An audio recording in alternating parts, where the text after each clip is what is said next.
DD किसान, बदलते भारत की शान।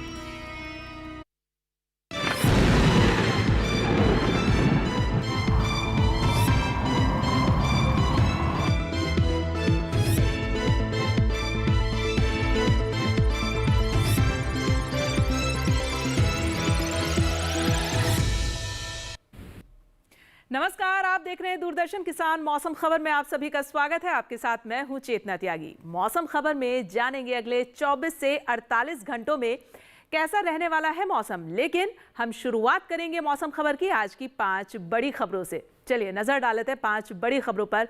पहली खबर हमें मिल रही है हरियाणा से, जहां घने से घने कोहरे के आसार जो हैं वो नजर आ रहे हैं। ऐसी खबर हमें हरियाणा से मिल रही है। अगली खबर हमें राजस्थान से मिल रही है। कहीं कहीं छाया रह सकता है घना कोहरा। राजस्थान में कहीं कहीं घना कोहरा छाया रह सकता है। ऐसी खबर राजस्थान से। अगली खबर केरल से मिल रही है। कई इलाकों में यहां पर तेज बारिश हो सकती है। केरल के कई इलाकों में तेज बारिश हो सकती है, खबर मिल रही है। और अब जो हमें खबर मिल रही है वो तमिलनाडु से, कहीं कहीं हल्की बारिश के साथ तेज हवाएं चल सकती हैं। तो ये खबर हमें तमिलनाडु से मिली। बात तेलंगाना की करें तो यहां कहीं कहीं बारिश संभव है, यानी तेलंगाना में भी जो है वो बारिश की संभावना जताई जा रही है। चलिए आगे बढ़ते हैं और अब हम बात कर लेते हैं मौसम खबर में मौसम अलर्ट की, यानी कि किन किन राज्यों में जो है बारिश या मौसम के मद्देनजर क्या क्या चेतावनी जारी की गई है, कहां आपको सावधानी बरतनी है, कहां नजर बनाकर रखनी है, ये सब हम जानेंगे हमारी एआई एंकर भूमि से।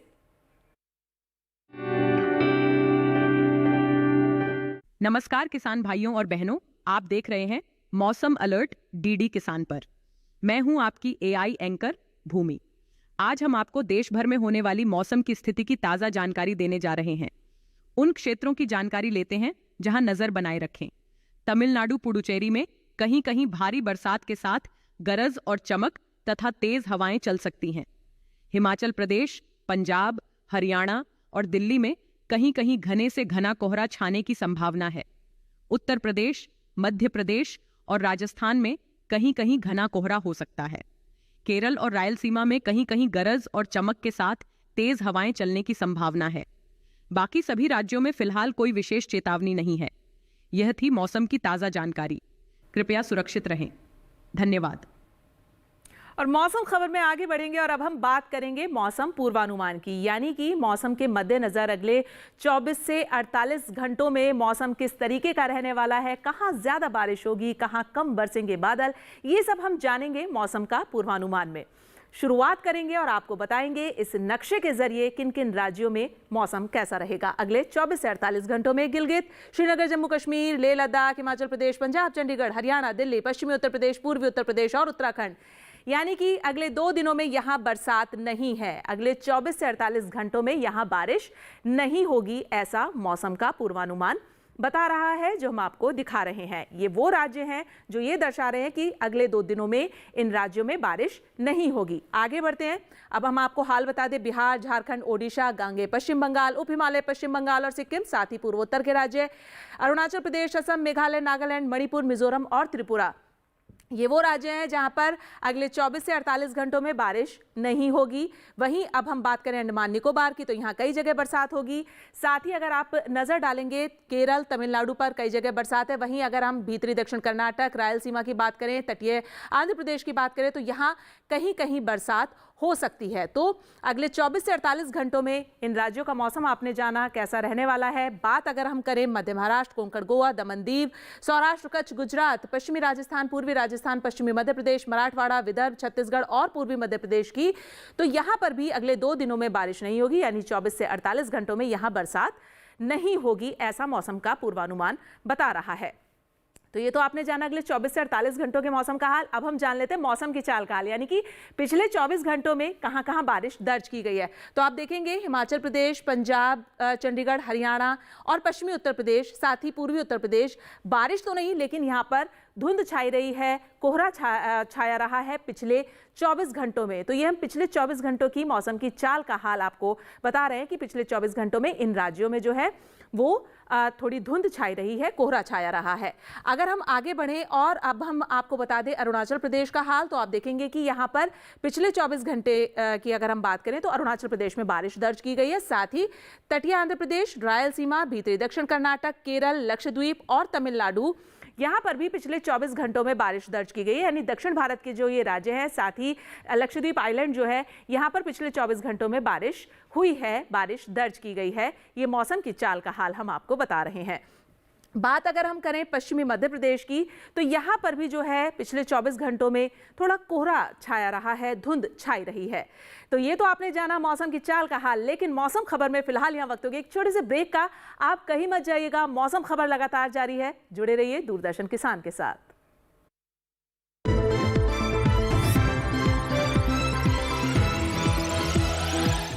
It's another six. रिचार्ज जल्दी रिचार्ज करा।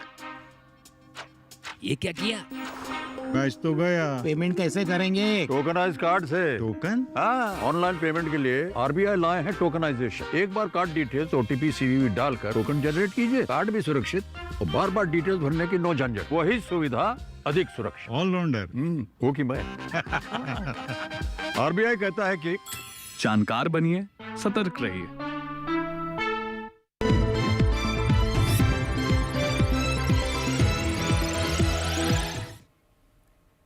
स्वागत है ब्रेक के बाद आप सभी का। आप देख रहे हैं मौसम खबर, और मौसम खबर के इस हिस्से में अब हम आपको बताएंगे तापमान के हाल के बारे में। यानी कि आपको हम अधिकतम तापमान और न्यूनतम तापमान का हाल बताएंगे अपने सेगमेंट तापमान का हाल में। शुरुआत हम करेंगे अधिकतम तापमान से, और आपको बता देते हैं कि पंजाब, चंडीगढ़, हरियाणा और दिल्ली का जो अधिकतम तापमान है वो 1.6 से 3 डिग्री सेल्सियस सामान्य की तुलना में कम दर्ज किया गया है। ये आप अधिकतम तापमान की स्थिति फिलहाल देख पा रहे हैं। आगे बढ़ते हैं और अब हम बात करते हैं पूर्वी उत्तर प्रदेश की। पूर्वी उत्तर प्रदेश पर आप नजर डालेंगे तो यहाँ पर अधिकतम तापमान 3.1 से 5 डिग्री सेल्सियस सामान्य की तुलना में ज्यादा दर्ज किया गया है। वहीं पर हम आगे बढ़ें और बात करें बिहार, गांगे, पश्चिम बंगाल और ओडिशा की, तो यहाँ पर जो अधिकतम तापमान है वो 1.6 से 3 डिग्री सेल्सियस सामान्य की तुलना में कम दर्ज किया गया है। यह अधिकतम तापमान लगातार हम आपको बता रहे हैं। मेघालय और असम पर नजर डालें तो यहां पर अधिकतम तापमान 3.1 से 5 डिग्री सेल्सियस सामान्य की तुलना में ज्यादा दर्ज किया गया है। वहीं हम पश्चिमी राजस्थान और पूर्वी राजस्थान की बात करें तो यहां पर 3.1 से 5 डिग्री सेल्सियस अधिकतम तापमान में कमी दर्ज की गई, यानी कम रहा है अधिकतम तापमान।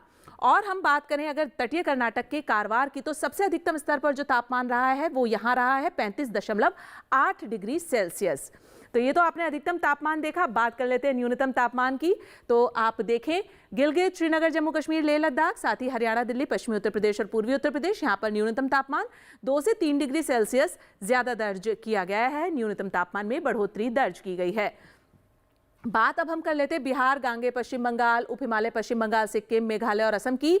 तो यहाँ पर जो न्यूनतम तापमान है वो 2 से 3 डिग्री सेल्सियस सामान्य की तुलना में ज्यादा दर्ज किया गया है। ये न्यूनतम तापमान आप देख रहे हैं लगातार फिलहाल अपनी टीवी स्क्रीन पर। छत्तीसगढ़, ओडिशा की अगर हम बात करें तो इन दोनों राज्यों में 2 से 3 डिग्री सेल्सियस न्यूनतम तापमान जो है वो सामान्य की तुलना में कम दर्ज किया गया है, कमी देखी गई है। और तेलंगाना की बात करें तो यहाँ पर न्यूनतम तापमान जो है वो 2 से 3 डिग्री सेल्सियस कम रहा है। चलिए आगे बढ़ते हैं और बात कर लेते हैं रायलसीमा, तमिलनाडु और केरल की, पुडुचेरी की। तो यहाँ पर 2 से 3 डिग्री सेल्सियस न्यूनतम तापमान सामान्य की तुलना में ज्यादा दर्ज किया गया है, यानी सामान्य की तुलना में न्यूनतम तापमान में बढ़ोतरी देखी गई है। बात करें अगर हम कच्छ, सौराष्ट्र, दमन दीव, गुजरात, पश्चिमी मध्य प्रदेश और पूर्वी मध्य प्रदेश की, तो यहाँ पर 2 से 3 डिग्री सेल्सियस न्यूनतम तापमान सामान्य की तुलना में ज्यादा दर्ज किया गया है। वहीं पर अगर दिल्ली के रिज पर आप नजर डालेंगे तो यहां न्यूनतम तापमान 10.7 डिग्री सेल्सियस दर्ज किया गया है। तो ये तो आपने जाना अधिकतम और न्यूनतम तापमान का हाल। अब जो देश के अन्य राज्य हैं वहां पर तापमान की क्या स्थिति है उस पर भी नजर डाल लेते हैं।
और मौसम खबर में फिलहाल यहाँ वक्त हो गया एक छोटे से ब्रेक का। आप कहीं मत जाइएगा, जुड़े रहिए दूरदर्शन किसान के साथ।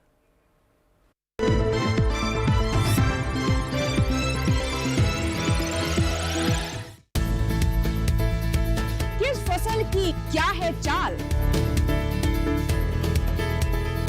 किस मंडी का क्या है हाल, उतरते चढ़ते भाव का असर,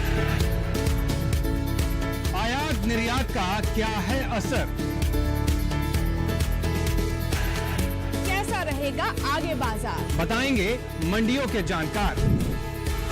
देखिए मंडी खबर सोमवार से शनिवार शाम 5 बजे सिर्फ दूरदर्शन किसान चैनल पर।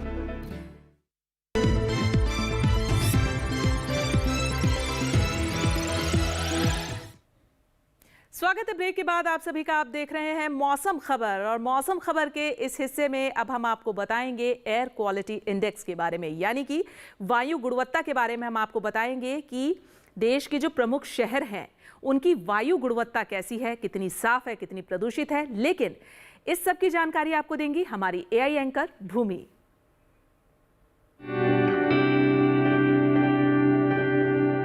अब बढ़ते हैं आगे और जानते हैं कि देश के अलग अलग शहरों में वायु की गुणवत्ता का हाल।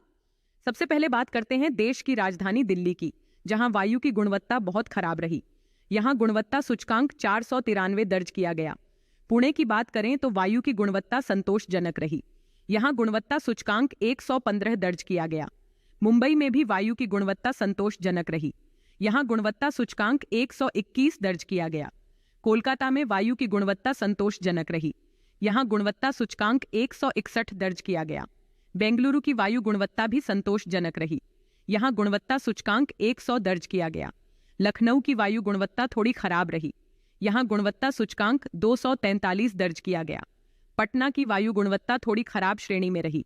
यहां गुणवत्ता सूचकांक 315 दर्ज किया गया।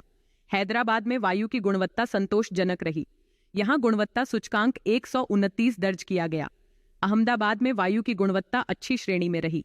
यहां गुणवत्ता सूचकांक 62 दर्ज किया गया। कृपया अपनी सेहत का ध्यान रखें।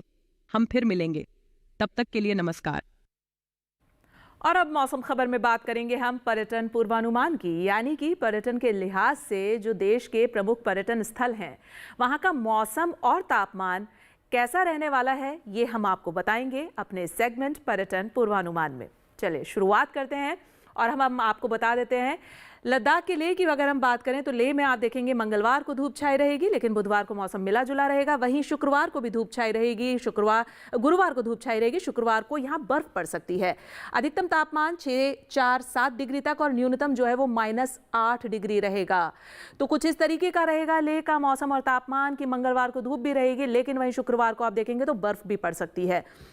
बात हिमाचल प्रदेश की शिमला की करते हैं तो यहाँ पर मंगलवार से लेकर गुरुवार तक तो चटक धूप खिली रहेगी, मौसम खुला रहेगा, लेकिन शुक्रवार को मौसम यहाँ मिला जुला रह सकता है, बादल भी छाए रह सकते हैं धूप के साथ साथ। अधिकतम तापमान 17 डिग्री से 18 डिग्री पर रहेगा, वहीं न्यूनतम जो है वो 9 डिग्री से 10 डिग्री तक रहेगा। शिमला का मौसम और तापमान आप अपने टीवी स्क्रीन पर देख सकते हैं, कुछ इस तरीके का रहने वाला है। आगे बढ़ते हैं और अगला शहर है उत्तराखंड का नैनीताल। आप देखिए मंगलवार से लेकर शुक्रवार तक चारों ही दिन यहाँ पर मौसम खुला रहेगा, चटक धूप खिली रहेगी, कुछ ऐसा मौसम रहेगा। अधिकतम तापमान चारों ही दिन 22 डिग्री पर बना रहेगा और न्यूनतम चारों ही दिन 9 डिग्री पर रहेगा, यानी जो अधिकतम और न्यूनतम तापमान का जो हाल है वो लगातार एक समान ही रहने वाला है नैनीताल में। और चारों ही दिन यहाँ पर मौसम खुला रहेगा, यानी धूप खिली रहेगी, ऐसा मौसम रहेगा। बात अब हरियाणा के कुरुक्षेत्र की कर लेते हैं। कुरुक्षेत्र पर आप नजर डालें तो आप देखेंगे मंगलवार और बुधवार इन दो दिनों में यहाँ पर कोहरा रह सकता है, कोहरा छाया रहेगा।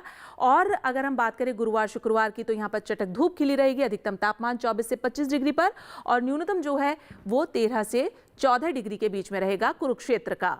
तो मौसम जो है वो मंगलवार और बुधवार को यहाँ पर कोहरे वाला रह सकता है। बात असम के सिलचर की करें तो आप देखेंगे कि मंगलवार से लेकर शुक्रवार तक चारों ही दिन यहाँ पर धुंध छाई रहेगी, यानी थोड़ा सा जो है वो कोहरा जैसा होता है ऐसा कुछ मौसम रहेगा। और अधिकतम तापमान 30 से 31 डिग्री पर रहेगा। वहीं न्यूनतम की हम बात करें तो 18 डिग्री से 19 डिग्री के बीच में सिलचर का न्यूनतम तापमान रहेगा। तो आपने देखा कि मौसम जो है वो सिलचर का किस तरीके का रहने वाला है, धुंध छाई रहेगी। बात करें अरुणाचल प्रदेश के ईटानगर की तो आप नज़र डालें, मंगलवार से लेकर शुक्रवार तक ईटानगर में जो है वो मौसम खुला रहेगा, यानी चटक धूप खिली रहेगी।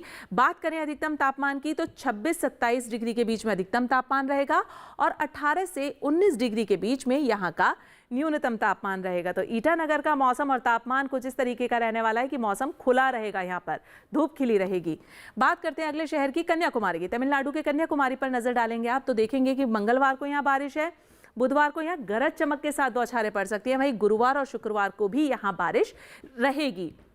अधिकतम तापमान 32 डिग्री पर बना रहेगा और न्यूनतम जो है वो 25 डिग्री से 26 डिग्री के बीच में रहेगा। तो कन्याकुमारी में जो है वो बारिश रहेगी, यानी आप अगर देखें तो साउथ के जो अधिकतर शहर हैं वहाँ पर बारिश है इस समय। केरल के कोच्चि की अगर हम बात करें तो मंगलवार, बुधवार, गुरुवार और शुक्रवार चारों ही दिन यहाँ मौसम मिला जुला रहेगा। थोड़ी धूप थोड़े बादल, कुछ ऐसा मौसम रहने वाला है। वहीं हम अधिकतम तापमान की बात करें तो 31 डिग्री से 32 डिग्री के बीच में रहेगा और न्यूनतम तापमान पर आप नजर डालें तो आप देखेंगे 24 डिग्री से 25 डिग्री के बीच में यहाँ का न्यूनतम तापमान बना रहेगा। तो केरल का जो मौसम है वो मिला जुला रहने वाला है और अधिकतम और न्यूनतम तापमान पर आपने नजर डाली। बात अब हम कर लेते हैं राजस्थान के अजमेर शहर की। अजमेर में मंगलवार से लेकर शुक्रवार तक जो मौसम है वो खुला रहेगा, यानी चटक धूप खिली रहेगी। अधिकतम तापमान चारों ही दिन 29 डिग्री पर रहेगा और न्यूनतम तापमान चारों ही दिन 14 डिग्री पर बना रहेगा। तो कुछ इस तरीके का मौसम रहेगा कि अजमेर में खिला खिला मौसम रहेगा, धूप खिली रहेगी, मौसम खुला रहेगा और अधिकतम और न्यूनतम तापमान पर आपने नजर डाली। तो ये तो हमने बात करी पर्यटन पूर्वानुमान की, यानी पर्यटन के लिहाज से जो प्रमुख शहर हैं देश के वहाँ का मौसम और तापमान कैसा रहने वाला है। अब हम बात करते हैं खेती किसानी की। ये जो मौसम है, बदलता मौसम है, ऐसे बदलते मौसम में किस तरीके से आपको अपनी जो किसान भाई हैं उनको अपनी फसलों की देखभाल करनी है, ये सब जानने के लिए हम रुख करेंगे हमारे एआई एंकर कृष का।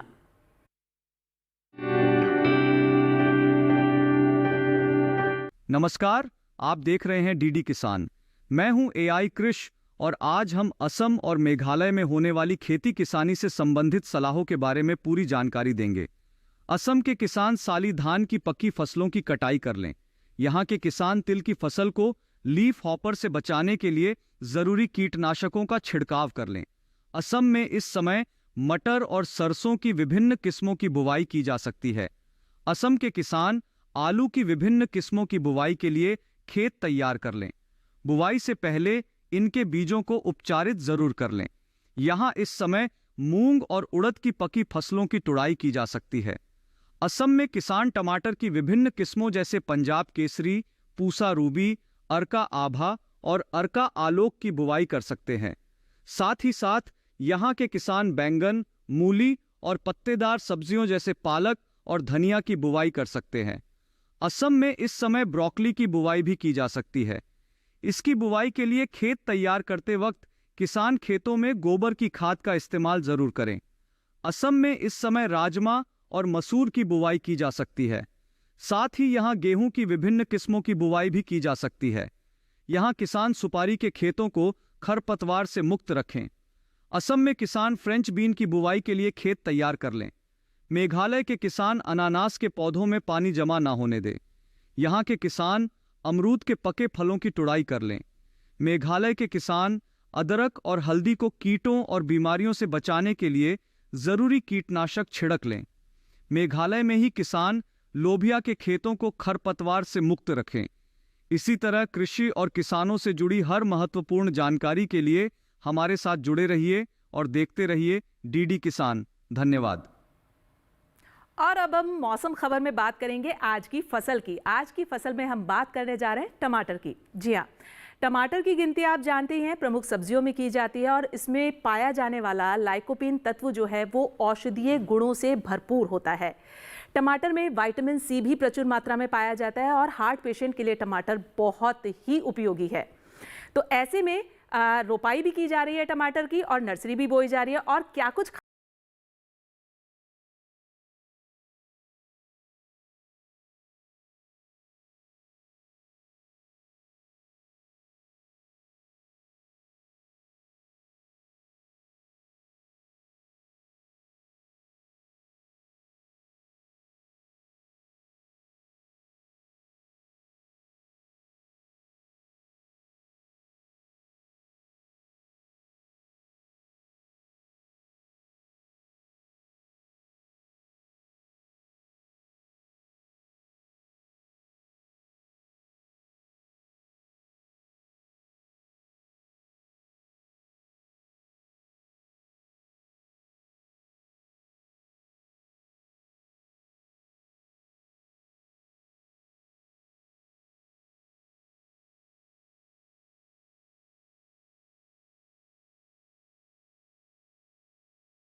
YouTube चैनल पर भी देख सकते हैं। उसके लिए करना आपको ये है, जो हम आपको QR कोड दिखा रहे हैं, आपको इसे स्कैन करना है और आप डीडी किसान के YouTube चैनल पर मौसम खबर देख सकते हैं। तो फिलहाल मुझे दीजिए इजाजत, लेकिन आप देखते रहिए दूरदर्शन किसान। नमस्कार।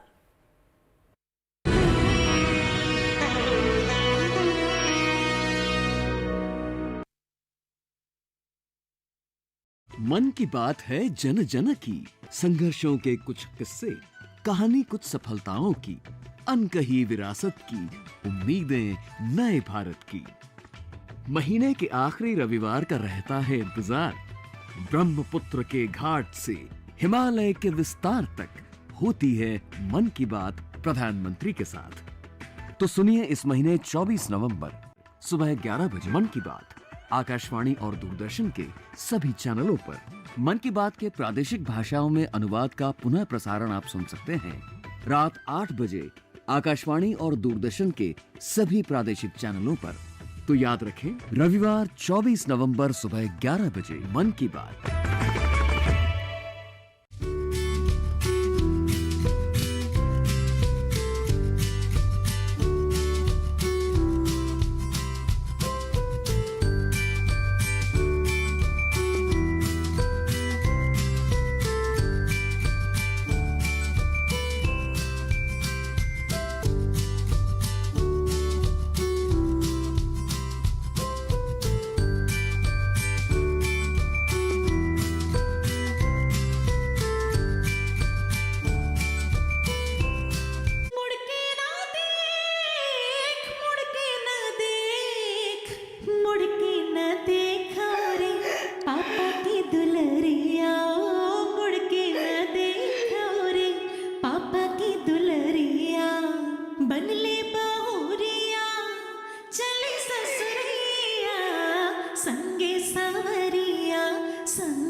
देखिए ससुराल झुनकी का सोमवार से गुरुवार रात 8:30 बजे, पुनः प्रसारण सुबह 11 बजे डीडी नेशनल पर।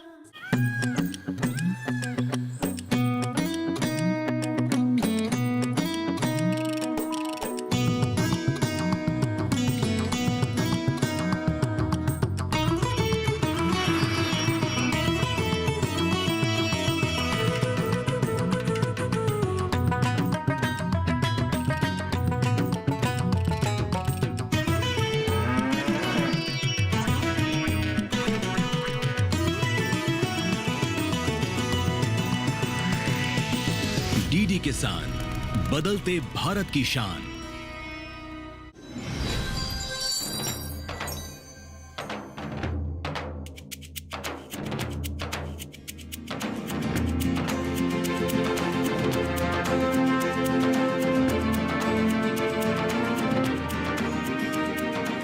फसल की कटाई के साथ ही उत्तर भारत के किसान अगली फसल की तैयारी में लग जाते हैं। पर अगली फसल की तैयारी किसी चुनौती से कम नहीं होती, क्योंकि पिछली फसल की कटाई के बाद जो अवशेष खेतों में रह जाते हैं उनका निपटान भी करना होता है। ये जो अवशेष खेतों में रह जाते हैं इन्हें हम आम बोलचाल की भाषा में पराली कहते हैं। पराली को बहुत ही कम समय में खेतों से हटाने की कोशिश में इन्हें जलाना बहुत आसान सा लगता है।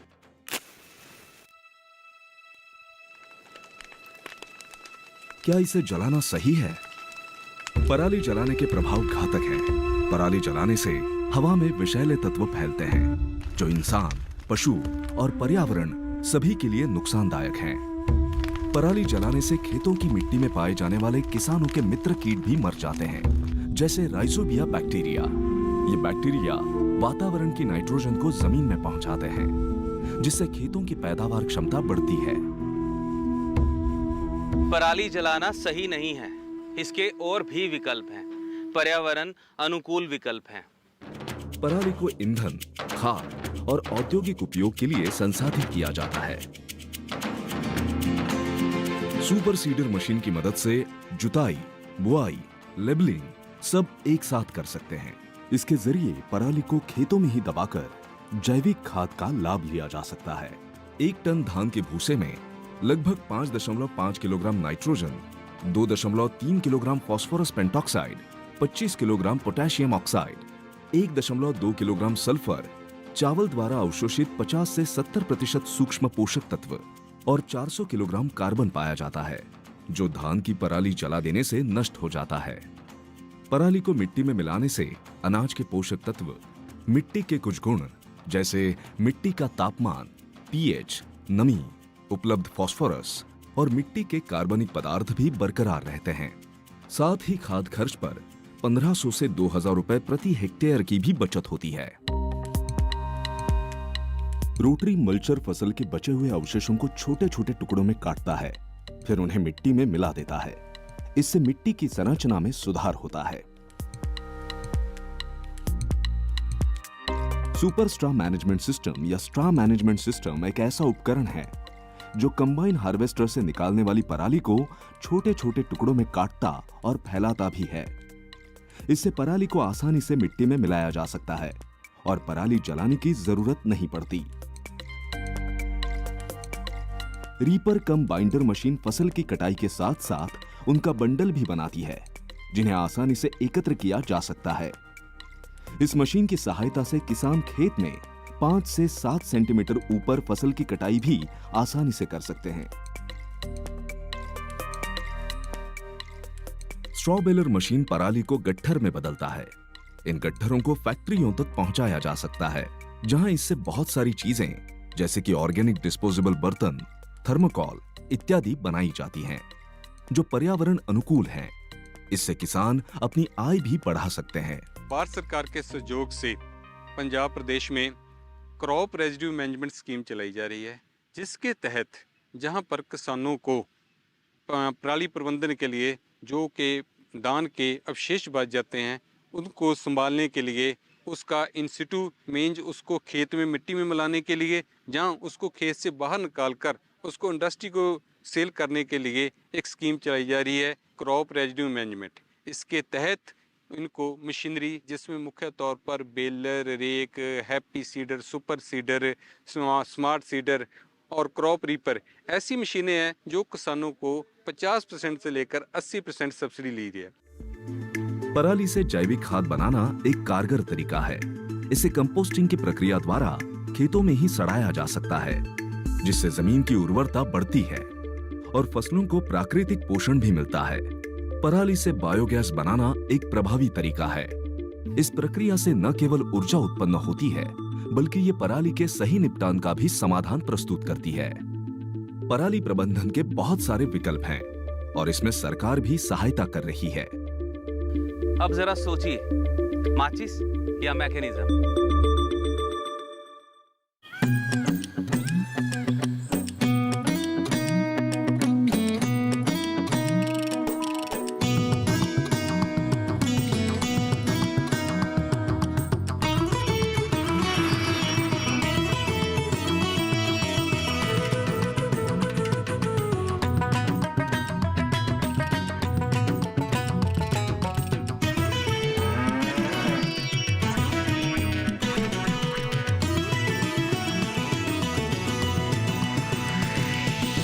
डीडी किसान, बदलते भारत की शान।